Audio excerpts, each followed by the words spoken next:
বিসমিল্লাহির রহমানির রহিম। আসসালামু আলাইকুম ওয়া রাহমাতুল্লাহ। ওয়ার্ডপ্রেস টেমপ্লেট হায়ারার্কি পার্ট 4 এই টিউটোরিয়ালে আপনাদের সবাইকে সাদর আমন্ত্রণ জানাচ্ছি। আমি মোহাম্মদ সোহেল রানা। গত পর্বে আমরা টেক্সোনমি নিয়ে আলোচনা শুরু করেছিলাম। আমি বলেছিলাম যে টেক্সোনমি কী আসলে। টেক্সোনমি হচ্ছে কোনো কিছু সাজিয়ে গুছিয়ে রাখার একটি পদ্ধতি। যে পদ্ধতিতে কোনো কিছু সাজিয়ে গুছিয়ে রাখা হয় তাকে বলা হয় টেক্সোনমি। যেমন আমরা নাম দেখেছি ক্যাটাগরি একটা ট্যাক্সোনমি, তারপর আছে ট্যাগ একটা ট্যাক্সোনমি, লিঙ্ক ক্যাটাগরিজ একটা ট্যাক্সোনমি, পোস্ট ফরম্যাট একটা ট্যাক্সোনমি। এই ট্যাক্সোনমি হচ্ছে ডিফল্ট ট্যাক্সোনমি।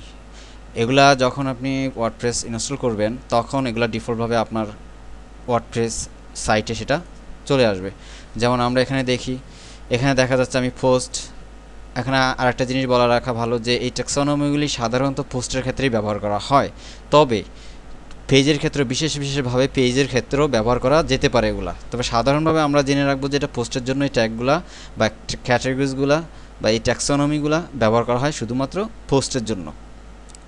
তো এখানে আমরা দেখছি যে পোস্টের ভিতরে আছে ক্যাটাগরি ট্যাগ। এই যে আমি ক্যাটাগরিতে ক্লিক করলাম, এগুলো ডিফল্টভাবে দেয়া আছে। তো আমরা যেটা আমরা জানতে চাইবো যে ক্যাটাগরি আসলে জিনিসটা কী। যেমন ধরেন আমি ক্যাটাগরি একটা উদাহরণ দিচ্ছি, আমি ওয়েব ডিজাইন অ্যান্ড ডেভেলপমেন্ট শিখছি। তো আমি কি করলাম যে বড় দুটা বাক্স নিলাম, কাগজের বাক্স নিলাম। একটা বাক্সতে লিখলাম ওয়েব ডিজাইন, আর একটা বাক্সে লিখলাম ওয়েব ডেভেলপমেন্ট। আমি শেখার ক্ষেত্রে আমি প্রত্যেকটার জন্য HTML এর জন্য একটা খাতা তৈরি করেছি। আমি যা যা শিখবো সেই খাতা এটা থাকবে। CSS এর জন্য একটা খাতা, জাভাস্ক্রিপ্টের জন্য একটা খাতা এবং jQuery এর জন্য একটা খাতা। তাহলে এখানে 4টি খাতা তৈরি করলাম। ওয়েব ডিজাইনের শেখার ক্ষেত্রে 4টি খাতা আমি ওই বাক্সের ভিতরে রেখে দিলাম। এবার আমি দ্বিতীয় বাক্স ওয়েব ডেভেলপমেন্ট। এবার ওয়েব ডেভেলপমেন্ট শিখতে গিয়ে আমি PHPর জন্য একটা খাতা তৈরি করলাম, আর ওয়ার্ডপ্রেসের জন্য একটা ফোল্ডার তৈরি করে ওই ফোল্ডারের ভিতরে ফাংশনের জন্য একটা খাতা আর আর্টিকেলসের জন্য একটা খাতা তৈরি করলাম। তাহলে দেখা যাচ্ছে আমার পুরো ওয়েব ডিজাইন শেখাটা প্রথমে 2 ভাগ করেছিলাম, তারপরে প্রত্যেক ভাগের ভিতরে আবার আলাদা আলাদা খাতা তৈরি করে রাখলাম। আবার এর দ্বিতীয় ভাগে আমি দুইটা ভাগ করলাম। 2টা ভাগের ভিতরে একটাতে PHP আরেকটাতে, আবার ওই শেষের ভাগটার ভিতরে আবার আরও 2টা খাতা রাখলাম। এই যে আমি সাজিয়ে রাখলাম এই জিনিসটাকে, আমার খাতাগুলোকে কেন? কারণ যাতে আমি যখন আমার যেটা প্রয়োজন HTML সংক্রান্ত কোনো সমস্যায় পড়লে আমি HTMLটা খাতাটা খুঁজে বের করতে পারবো, আমার খুব সহজ হয়ে যাবে। যাতে আমি ওই বাক্সে ঢুকে এই বাক্সে খাতাটা বের করতে পারবো। যদি আমি ওয়েব ডেভেলপমেন্টে কোনো PHP শিখতে চাই অথবা ফাংশন PHP শিখতে চাই, তাহলে আমি কি করব? প্রথমে ওয়েব ডেভেলপমেন্ট বাক্সে হাত দেব, তারপরে এই 2টা খাতার ভিতর থেকে প্রথমে ফোল্ডার থেকে এটা একটা খাতা আর এখানে একটা ফোল্ডার নিলাম। এই ফোল্ডারে হাত দেবো ওয়ার্ডপ্রেসে, এখান থেকে 2টা খাতা থেকে আমি একটা খাতা ফাংশন পেয়ে যাব। এই যে সহজ সুন্দর করে আমি রাখলাম, এই রাখাটাকে ক্যাটাগরি বলে, এটাকে ক্যাটাগরাইজড বলা হচ্ছে আর কি। এইভাবে সাজানো গোছানোকে বলে ক্যাটাগরি বা ক্যাটাগরি ট্যাক্সোনমি। এই ক্যাটাগরি স্টাইলে সাজানোকে আমরা বলতে পারি ক্যাটাগরি ট্যাক্সোনমি। তাহলে আমরা ঠিক তদ্রূপভাবে আপনি একটু ওয়েব ডিজাইন ওয়েব ডেভেলপমেন্টের একটা করলেন, ব্লগ করলেন। যেমন আমরা একটা ব্লগ দেখলাম যে এখানে টিউট+এর ব্লগ, তারও এভাবে ক্যাটাগরি ওয়াইজ। এই যে এখানে আমি যে একটা পোস্ট দেখতে পাচ্ছি, পোস্টের উপরে যেটা লেখা আছে এটা একটা ক্যাটাগরি। কীভাবে বুঝলাম? আমি এখানে একটা ক্লিক করলাম, ওয়েব সার্ভার্স নামে একটা ক্যাটাগরি আছে, সেই ক্যাটাগরিতে এই পোস্টটা আছে। আমি এই ক্যাটাগরিতে ক্লিক করার সাথে সাথে ওয়েব সার্ভার্স ক্যাটাগরির ভিতরে যতগুলা পোস্ট আছে সবগুলা পোস্ট এখানে দেখাচ্ছে। সবগুলা পোস্টই হচ্ছে ওয়েব সার্ভার্স এই ক্যাটাগরিতে আছে। তাহলে আমি এভাবে ক্যাটাগরি ওয়াইজ আমরা এটা পেয়ে যেতে পারি। এখানে ওয়েব সার্ভার্সে 2টা আছে, সেজন্য 2টিই দেখাচ্ছে, অন্যগুলো দেখাচ্ছে। তো এই যে দেখাচ্ছে ক্যাটাগরিগুলো দেখাচ্ছে, সেটা কোত্থেকে দেখাচ্ছে? সেটার জন্য আমরা আবার চলে যাচ্ছি এখানে।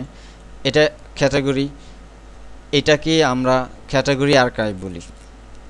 অর্থাৎ আপনি আপনার আর্কাইভে যে সমস্ত ব্লগ রেখেছেন, সেই ব্লগ পোস্টগুলো যে ক্যাটাগরি ওয়াইজ সাজালেন, সেই সাজানো জিনিসটা আমি category.phpতে নতুন একটা ফাইল করলাম, category.php, এটাতে রেখে দিলাম। এখন যে কেউ যদি সার্চ করে, আমি এখানে সার্চ করে দেখি, আমি এটাতে সার্চ করব যে আমি যদি এখানে এটা কেটে দিয়ে, খেয়াল করেন আমি শুধু ক্যাটাগরিজ রাখলাম, টিউট+এর শুধু ক্যাটাগরিজে আমি এই পেজটা দেখতে চাচ্ছি, তাহলে কি দেখাবে? ক্যাটাগরির একটা লিস্ট দেখাবে। একজন ভিজিটর ক্যাটাগরি পেজটা দেখতে চাচ্ছে। ওয়ার্ডপ্রেস কী করলো? তাকে এই পেজটা দেখালো, যেই পেজটাতে আছে ক্যাটাগরি অনেকগুলো লিস্ট, যত ক্যাটাগরি আছে সবগুলো লিস্ট এখানে আছে, সেটা সে দেখালো। এটা দেখালো কোন টেমপ্লেটের মাধ্যমে? এটা দেখালো ক্যাটাগরি ডট পিএসপি, এই টেমপ্লেটের মাধ্যমে দেখালো। আশা করি বুঝতে পেরেছেন, এই টেমপ্লেটের মাধ্যমে দেখালো। এখন আপনি যদি চান এই টেমপ্লেটটাকে প্রত্যেকটা ক্যাটাগরির জন্য আলাদা আলাদা টেমপ্লেট তৈরি করবেন, যেমন এখানে টেমপ্লেট, এখানে অনেকগুলা কি আছে, এখানে অনেকগুলা ক্যাটাগরি আছে, অ্যাকসেপ্টেন্স টেস্টিং, এইসব সবগুলো ক্যাটাগরির নাম, এই নামের প্রত্যেকটার জন্য আলাদা আলাদা পেজ তৈরি করতে চাচ্ছেন আপনি, তাহলে কি করবেন? তাহলে আপনি এটার জন্য এইখান থেকে কপি করবেন।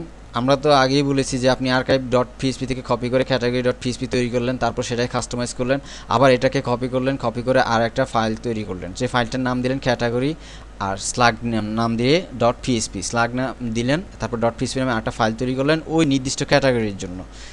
যেটা আমি কিছুক্ষণ আগে আমরা দেখলাম যে আমি এখানে একটা ক্যাটাগরিতে ঢুকেছিলাম, ওয়েব সার্ভাস নামে, ওয়েব সার্ভাস নামে একটা ক্যাটাগরি ঢুকেছিলাম, এই ফাইলটা দেখাচ্ছে, আমরা ধরে নিচ্ছি এই ফাইলটা দেখাচ্ছে ক্যাটাগরি হাইফেন তারপরে ওয়েব সার্ভাস ডট পিএসপি, এই টেমপ্লেট দিয়ে ওই পেজটাকে প্রদর্শন করা হচ্ছে। আমি এটা আর একটু পরে আসতে চাচ্ছিলাম। আচ্ছা যাই হোক, আমি যখন বলছি তাহলে ক্যাটাগরি আমরা চিনলাম, তো ক্যাটাগরির ফাইলগুলো আমি চিনি। এখন কথা হচ্ছে স্লাগ আপনি কিভাবে বাইর করবেন, কোন ক্যাটাগরির স্লাগ কী হবে সেটা আমরা কিভাবে বাইর করব, সেটার জন্য আমরা চলে যাব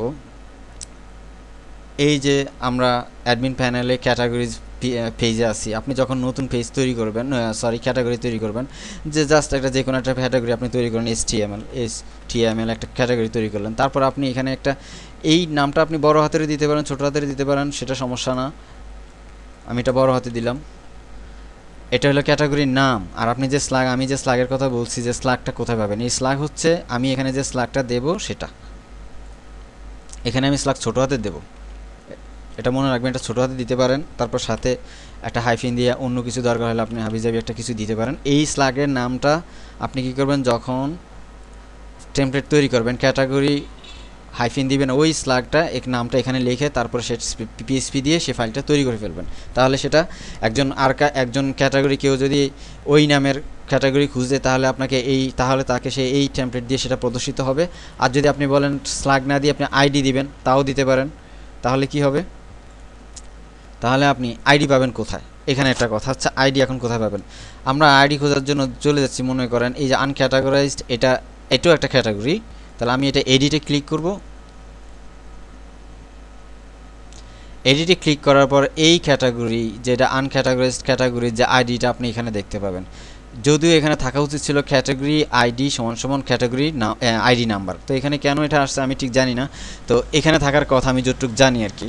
তো এখানে আইডি নাম্বারটা পাবেন, সেই নাম্বারটা আপনি কি করবেন, এই যে ক্যাটাগরি আইডির এখানে নাম্বারটা দিবেন, 1 থাকলে 1 দিয়ে ডট পিএসপি দিয়ে সেটা সেভ করে নেবেন। তারপর সেটাতে ওই ক্যাটাগরির পোস্টগুলো আপনি এখানে শো করাতে পারেন টেমপ্লেটে। আমি আরও বলেছি, এখন আবার বলছি, যদি স্লাগ এবং আইডি যে কোনো একটা টেমপ্লেট আপনি তৈরি করতে পারেন, এটার জন্য একটা টেমপ্লেটই তৈরি করবেন, দুটো টেমপ্লেটে তৈরি করার দরকার নেই। যদি স্লাগ তৈরি করেন এবং আইডি দুইটাই একই পেজের জন্য যদি দুইটা একই টেমপ্লেট তৈরি করেন, তাহলে কি হবে, প্রথমে স্লাগটা পাবে, ওয়ার্ডপ্রেস কী করবে, প্রথম টেমপ্লেটটা পাবে এবং এটাই প্রদর্শন করবে, এটাকে সে ইগনোর করবে।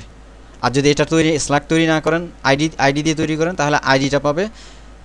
আর যদি আপনি এই টেমপ্লেটটা তৈরি না করেন, তাহলে সে ক্যাটাগরি ডট পিএসপি থেকে নির্দিষ্ট ক্যাটাগরি ওয়েব সার্ভার বা যে ক্যাটাগরি সেটাকে সে প্রদর্শন করবে ক্যাটাগরি ডট পিএসপি থেকে। আর এটাও যদি তৈরি না করেন, তাহলে সেটা দেখাবে আর্কাইভ ডট পিএসপি থেকে। আর্কাইভ ডট পিএসপি যদি না তৈরি করেন, তাহলে index dot PSP default template থেকে দেখানো হবে, যেটা আমি আগেও বলেছি। এটাই হচ্ছে আসলে যেটা হায়ারার্কির মূল কাহিনী আর কি। তো আমরা আসছি ক্যাটাগরিতে। তা আমি আশা করি আপনারা বুঝতে পেরেছেন ক্যাটাগরি। আর ক্যাটাগরি এগুলোকে বলে, এইখানে যে ক্যাটাগরি এই নামগুলো দেখতে পাচ্ছেন সেগুলোকে বলে ক্যাটাগরি টার্মস, এগুলো বলে টার্মস। আর এটা হচ্ছে ক্যাটাগরি নেম, ক্যাটাগরি ট্যাক্সোনমি, এটা হচ্ছে ক্যাটাগরি ট্যাক্সোনমি, এগুলো ক্যাটাগরি টার্মস। আর আর এক একটা ক্যাটাগরি, এটা বললাম সাব ক্যাটাগরি, এই ক্যাটাগরি আন্ডারে এটি যেগুলো আছে এটা সাব ক্যাটাগরি। ওয়েব ডিজাইনের আন্ডার আছে এসটিএমএল, এটা এসটিএমএল হচ্ছে সাব ক্যাটাগরি। আবার ওয়েব ডেভেলপমেন্ট এখানে 4টা সাব ক্যাটাগরি, এখানে ওয়েব ডেভেলপমেন্টের ভিতরে 2টি সাব ক্যাটাগরি, তারপর আছে আবার ওয়ার্ডপ্রেসের ভিতরে আরও 2টি সাব ক্যাটাগরি, এগুলো সাব ক্যাটাগরি বলে। নামগুলো ভালোভাবে জেনে রাখবেন। আর এই ক্যাটাগরি হচ্ছে আগে থেকেই নির্দিষ্ট করে দেওয়া থাকে এবং এটার রেঞ্জ থাকে ব্রড রেঞ্জিং, অর্থাৎ একটা ক্যাটাগরি একটা HTML একটা ক্যাটাগরির ভিতরে অনেক পোস্ট থাকতে পারে, এটা স্পেসিফিক বলে কিছু নাই, এটাতে অনেকগুলো পোস্ট থাকতে পারে, সেই জন্য এটা ব্রড রেঞ্জিং বলা হচ্ছে। একটা আমরা কিভাবে এটাকে সার্চ করি, সাধারণত ইউজার প্রথমে লেখে ওয়েবসাইটের নাম, তারপরে ক্যাটাগরি, তারপরে সেই ক্যাটাগরির নাম, যেটা আমি কিছুক্ষণ আগেই আপনাদেরকে দেখালাম, এই যে ক্যাটাগরিজ তারপরে ওয়েব সার্ভার, এটা হচ্ছে ক্যাটাগরির নাম, এটা ক্যাটাগরিজ, এই লেখাটা লিখবে এভাবে। এটা সাধারণত সব জায়গায় একই রকম হয় না, সাধারণত এভাবেই একজন ভিজিটর সেটাকে খুঁজে থাকে। এই হচ্ছে, আশা করি আপনারা বুঝতে পেরেছেন যে ক্যাটাগরি কাকে বলে। এবার আসছি ট্যাগ। ট্যাগ বলতে আমি যেটা বুঝি, ট্যাগ বলতে আমি বুঝি যে এটা হচ্ছে কিওয়ার্ডস। যেমন ধরেন আমি আজকে যে টিউটোরিয়ালটা তৈরি করছি, এই টিউটোরিয়ালটা আমি কি কি জিনিস, কি কি বিষয়বস্তুর উপরে জোর দিচ্ছি। যেমন আমি আমার যে এটাকে ওয়ার্ডপ্রেস বলা যেতে পারে, কারণ এটা ওয়ার্ডপ্রেস রিলেটেড, ওয়ার্ডপ্রেস হায়ারার্কি, সেজন্য এটা একটা কিওয়ার্ড হবে। তারপর একটা কিওয়ার্ড দিতে পারি টেমপ্লেটস হায়ারার্কি, কারণ আমি টেমপ্লেটস হায়ারার্কি নিয়ে আলোচনা করছি, এটাও একটা কিওয়ার্ড। টেমপ্লেট নিয়ে আলোচনা করেছি, সেটাও একটা কিওয়ার্ড। একটা পেজ নিয়ে আলোচনা করছি, যেহেতু আমি আলোচনার ভিতরে পেজ আছে, পেজ কারে বলে আমি বলেছি, পোস্ট কাকে বলে বলেছি, ট্যাগ কাকে বলে বলেছি। তাহলে এই জিনিসগুলো হচ্ছে আমি আমার আলোচ্য যে ভিডিও টিউটোরিয়ালটা, যে ভিডিও টিউটোরিয়াল আপনারা দেখতে পাচ্ছেন, এটা হচ্ছে এই ভিডিও টিউটোরিয়ালের কিওয়ার্ড, আর এই কিওয়ার্ডগুলোই হচ্ছে ট্যাগ, এই ভিডিও টিউটোরিয়াল ট্যাগ। তো এই টিউটের ট্যাগ, তাহলে বোঝা গেল যে একটি টিউটের বা ব্লগ পোস্টের ট্যাগ একটা শব্দ হতে পারে অথবা এর চাইতে বেশি শব্দ হতে পারে। যেমন আমরা এখানে দেখছি, এটা যেটা হচ্ছে একটা ক্যাটাগরি, এখানে কোনো ট্যাগ দেয়া নাই, এখানে ট্যাগ দেয়া নাই। ট্যাগ আমরা দেখতে যদি চাই, তাহলে আমরা ট্যাগ দেখতে পারি যে এখানে দেখা যাচ্ছে, এখানে ট্যাগ আছে। এটা একটা কাস্টম পোস্ট টাইপ যদিও, তারপর একই জিনিস। এই যেখানে লোগোজ, ওয়েব ডিজাইনস, এটা হচ্ছে এই কাস্টম পোস্টের ট্যাগ। এখানে ইলাস্ট্রেশন, লোগোজ, এটাও এটার ট্যাগ। কেউ যদি এই জায়গায় ক্লিক করে, এখানে যে কোনো একটা ট্যাগে ক্লিক করে, তাহলে লোগোস ট্যাগ যে যতগুলা পোস্ট আছে সেই পোস্টগুলো প্রদর্শন করা হবে। যেমন এখানে লোগোস কয়েকটা আছে, এখানে আমরা স্বাভাবিকভাবে দেখছি এখানে লোগোস একটা, এখানে দুইটা, তারপরে মোট ধরা যাচ্ছে তিনটা। তো লোগোজে যদি ক্লিক করা হয়, এখানে লোগোজে ক্লিক করা হলে তিনটা, এই ক্যাটাগরিতে এই ট্যাগের ভিতরে যে তিনটা পোস্ট আছে সেই তিনটা পোস্ট সে সিরিয়ালি দেখাবে। এটা হচ্ছে ট্যাগ। ট্যাগও একই রকমভাবে ট্যাগ লিখতে হবে, তারপর ট্যাগের নাম দিলে সেটা দেখা যাবে। তো এটা হচ্ছে ট্যাগের জন্য আমরা এখন একটা কাজ করতে পারি, ট্যাগের জন্য যে টেমপ্লেট সেটা আমরা করে ফেলতে পারি। তাহলে এখানে আমার সহজ হয়ে যাচ্ছে যে আমরা এখন ট্যাগ আর্কাইভ, আমি যে ট্যাগ দিয়ে আমি ধরেন আমরা অনেকগুলো পোস্ট করেছি, সেগুলোতে বিভিন্ন ট্যাগ আছে, সেই ট্যাগগুলো যে ট্যাগ অনুযায়ী সেটা যে জমা হবে কোথায়, স্বাভাবিকভাবে সেটা জমা হবে archive.php-তে। আর সেই আর্কাইভ থেকে শুধু ট্যাগ দিয়ে তৈরি ট্যাগ আছে, যেই ট্যাগগুলোকে যদি আমি আলাদা করে একটা ফাইল করতে চাই, আলাদা টেমপ্লেট তৈরি করতে চাই, তাহলে সেটার নাম দিতে হবে tag.php। এটাতে থাকবে যত রকমের ট্যাগ তৈরি করবেন সবগুলা ট্যাগের পোস্টগুলা, এই নাম দিতে হবে। আমি আবার বলেছি বারবার যে এই নামটাই দিতে হবে। এখন আপনি যদি চান এই ট্যাগের ভিতর থেকে আবার নির্দিষ্ট ট্যাগ, প্রত্যেকটা ট্যাগের জন্য আলাদা আলাদা টেমপ্লেট করবেন, সে আগের ক্যাটাগরির মতো সে এখানেও সেভাবে ট্যাগ লিখবেন, তারপর স্ল্যাগ নেম দিবেন, .php দিবেন। আমি এটারও উদাহরণ আমি আপনাদের জন্য রেখেছি, সেটা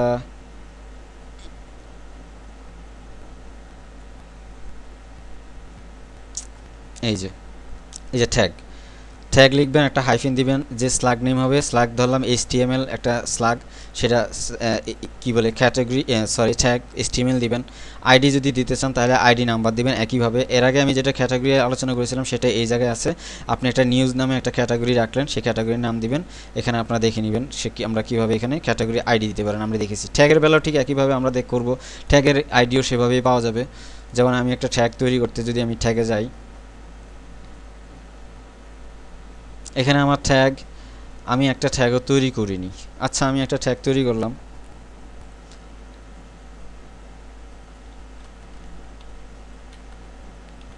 ওয়ার্ডপ্রেস নামে একটা ট্যাগ তৈরি করলাম, আর এটার স্ল্যাগও দিলাম, একই নাম দিয়ে স্ল্যাগ দিলাম, কোনো সমস্যা নেই, একই নাম দিতে পারেন। এই যে আমি স্ল্যাগটা দিই, এখানে ডেসক্রিপশন বর্ণনা দিতে পারেন। আমি এখন তৈরি করে দেখাচ্ছি না, আমি যেটা বোঝার জন্য সেটা এখান থেকে আপনি স্ল্যাগ পেয়ে যাবেন।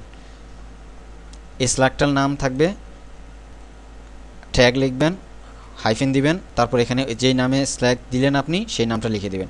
আইডি পাবেন কোত্থেকে? ঠিক একইভাবে আমরা একটা কাজ করি, আমি এখান থেকে যেটা করলাম, আমি এখান থেকে এখন একটা ট্যাগ তৈরি করে নিই। আচ্ছা, আমি এটাকে কেটে দিচ্ছি, আমি যেখানে তৈরি করেছি সেটা একটা দেখি।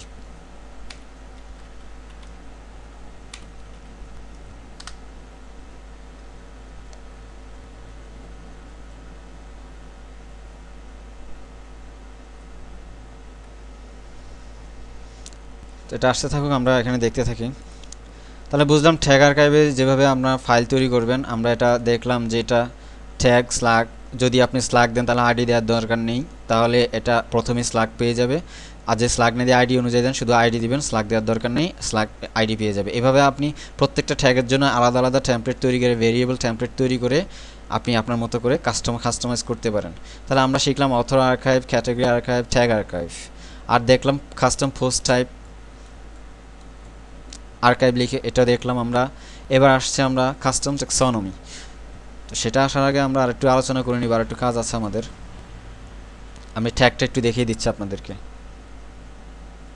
আমরা এতক্ষণ যা আলোচনা করছি সেটা হচ্ছে ডিফল্ট টেক্সোনমি।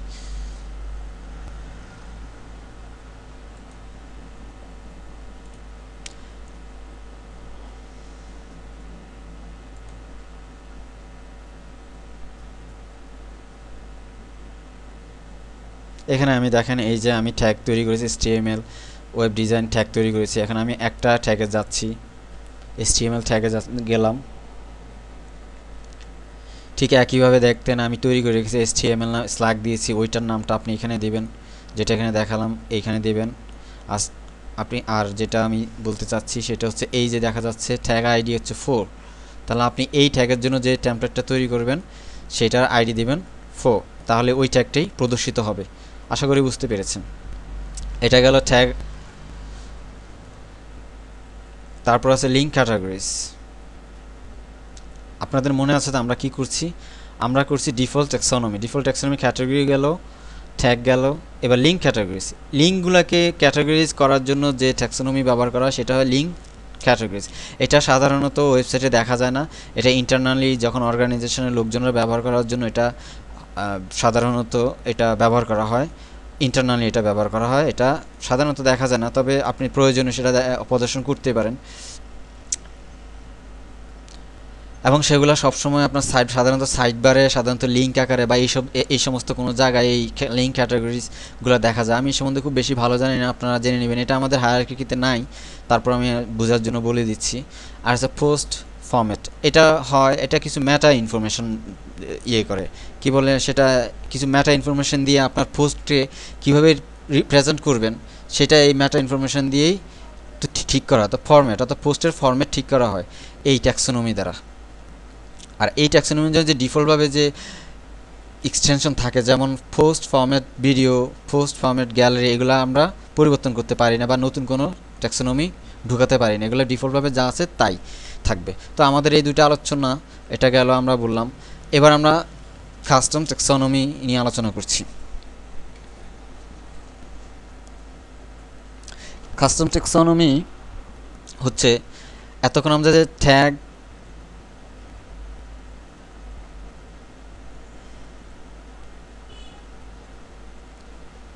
আমরা যদি বলি কাস্টম ট্যাক্সোনমি কি, এক কথা যদি বলতে চাই তাহলে বলতে হবে যে কাস্টম, এটা হচ্ছে custom post type my work. Custom post টাইপে যেসব ট্যাগ বা যেসব ক্যাটাগরি ব্যবহার করা হয় সেগুলোকে আমরা বলতে পারি কাস্টম ট্যাক্সোনমি। এটা এক কথায় বললাম। এই কাস্টম ট্যাক্সোনমিগুলোকে আপনি ইচ্ছা করলে স্বাভাবিক ব্লগ পোস্টেও আপনি কাস্টম ট্যাক্সোনমি ব্যবহার করতে পারেন।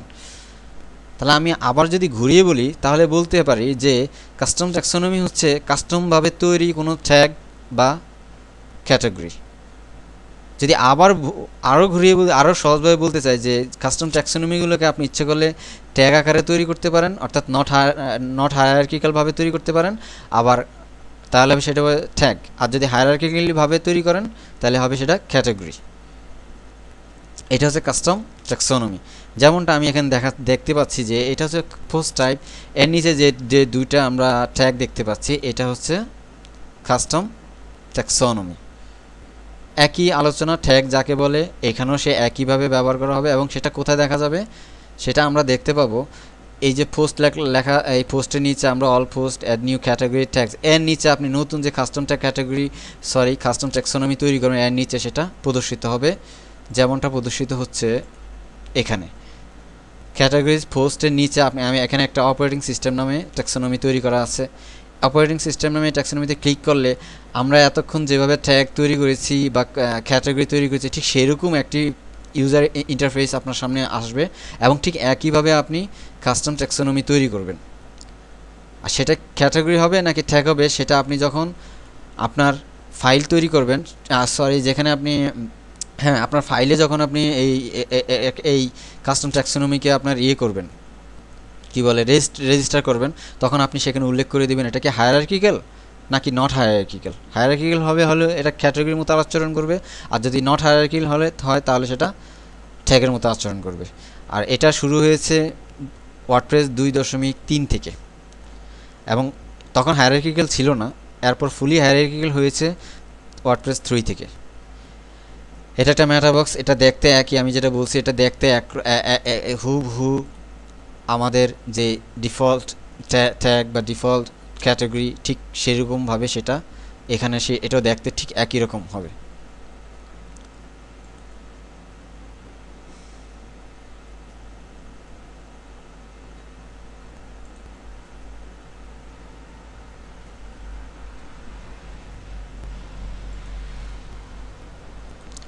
তো কাস্টম ট্যাক্সোনমি কেন ব্যবহার করবেন সেটা আমি বলেছিলাম। কাস্টম পোস্ট টাইপ কেন ব্যবহার করবেন, কাস্টম পোস্ট টাইপের জন্য আপনার স্বাভাবিকভাবেই যে ক্যাটাগরি বা ট্যাগ ব্যবহার করা হয় সেটা ব্যবহার করতে নাও পারতে পারেন, সেই জন্য আপনাকে নতুন করে কাস্টমভাবে ট্যাগ এবং ক্যাটাগরি তৈরি করতে হবে সেই কাস্টম পোস্ট টাইপের জন্য। যেমন এই যে যেমন আমরা এখানে দেখেছিলাম এই যে একটা ফিল্ম, একটা মুভি যদি আপনি একটা মুভি রিভিউ কোনো কাস্টম পোস্ট টাইপ তৈরি করেন তাহলে তার জন্য যে ক্যাটাগরি হবে সেটা হবে টাইটেল, ডিরেক্টর, কান্ট্রি, এরকম কিছু হতে পারে, যেটা সাধারণ পোস্টের জন্য যেটা আপনি ব্যবহার করেন সেটা ব্যবহার করতে পারছেন না। সেই জন্য আপনাকে custom post category, custom post taxonomy তৈরি করতে হবে।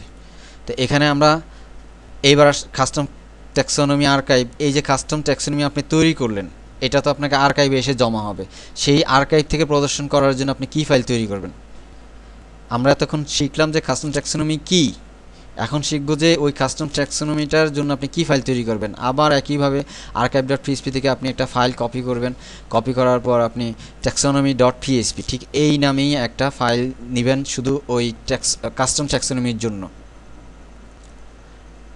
আর যদি চান যে প্রত্যেকটা ট্যাক্সোনমির জন্য আলাদা আলাদা ফাইল তৈরি করতে চান তাহলে আপনাকে তৈরি করতে হবে এভাবে ট্যাক্সোনমি, তারপর হবে ট্যাক্সোনমি লেখাটা লিখবেন, তারপর একটা ট্যাক্সোনমি যে নামটা সেটা লিখবেন, তারপর ট্যাক্সোনমি টার্মটা লিখবেন। এই ফাইলটা তৈরি করলে এটা দেখবে, আর যদি এটা না তৈরি করতে চান তাহলে তৈরি করবেন এটা ট্যাক্সোনমি লিখবেন আর শুধু ট্যাক্সোনমি নামটা লিখবেন, .php দিবেন। তাহলে এই দুটা ফাইল যে কোনো একটা ফাইল আপনি তৈরি করলেই ওই ট্যাক্সোনমিটা বিশেষভাবে দেখাবে। তো সেটাও আমরা দেখি ট্যাক্সোনমি।